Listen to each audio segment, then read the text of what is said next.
Picture this. You're standing in the middle of a vast, sun-drenched sheep station in the Australian outback. The heat is shimmering off the red dust. Suddenly, you hear a low hum in the distance. A small plane passes overhead, but it isn't spraying water or dropping fire retardant. Behind it, a faint, dark mist trails in the air. As that mist settles, you realize what it is. It's millions of blowflies. To any farmer, this looks like an act of war. You've spent your whole life trying to kill these pests, and now the government is literally raining them down on your land by the billions. It looks like a catastrophic mistake, a biological disaster in the making, but here's the surprising truth. These flies are actually high-tech biomissiles. They have been engineered in a lab to do one thing: sabotage their own species. Australia isn't trying to grow the fly population, it's using engineered infertility to wipe them off the face of the earth. Today, we are uncovering the mystery of the sterile insect technique, the physics of gamma-radiated DNA, and why the most effective way to kill a pest isn't to poison it as a bad date. To understand why we're breeding billions of flies just to drop them from planes, we first have to look at the gruesome reality of the blowfly strike. For over a century, the Australian wool industry, the backbone of the rural economy, has been under siege by the green sheep blowfly. These aren't just annoying houseflies. They are parasites. They lay their eggs in the wool of living sheep.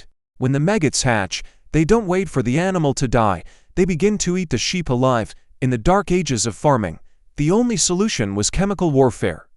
Farmers drenched their flocks in toxic pesticides and performed a brutal surgery called mulesing, literally cutting away skin to prevent infections. It was expensive, it was hard on the animals, and eventually, the flies started to win. They evolved, they became immune to the poisons.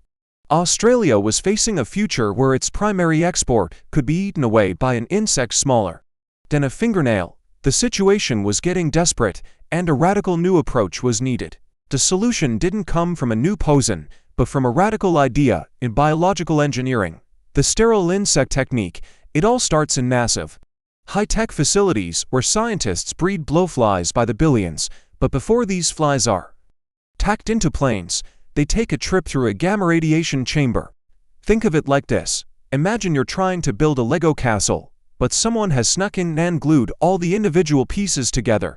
They look like Legos, they feel like Legos, but they can't connect to anything else. The radiation shatters the fly's DNA just enough to make it sterile.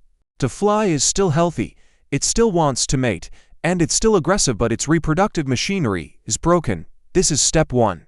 Creating an army of infertile soldiers. This brings us to step 2.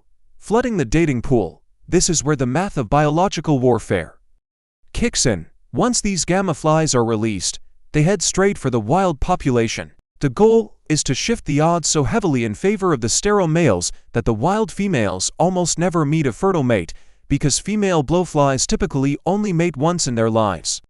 If they pick a lab-grown, sterile fly, that's the end of the line. They'll lay eggs.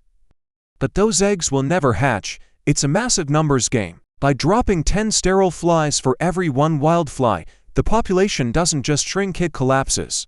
It's like a nightclub where 90% of the people are actually undercover robots designed to make sure no one actually goes home with a real person. Within just a few generations, the local pest population simply vanishes. No chemicals, no poisons, just the elegant logic of sabotage biology. So, why spend millions on fly factories and planes when you could just buy a few drums of pesticide? This is step 3. The economic logic. It all comes down to market evolution and law. Global consumers are demanding clean wool. They want products that are free from harsh chemicals. At the same time, pesticide runoff is being banned by environmental laws across Europe and Asia. If Australia wants to sell its premium wool to the world, it has to prove that the wool hasn't been soaked in toxins by using engineered infertility. Australia is replacing toxic runoff with a biological smart bomb. It costs millions upfront to run the labs, but it saves billions in lost livestock, vet bills, and chemical costs in the long run. It's an engineering triumph that uses the fly's own biology as the weapon to destroy it. It secures Australia's place as a world leader in sustainable agriculture and proves that a high-tech solution can also be an eco-friendly one. So, The next time you see a fly buzzing around, don't just see a pest. Don't see it as a simple nuisance of nature.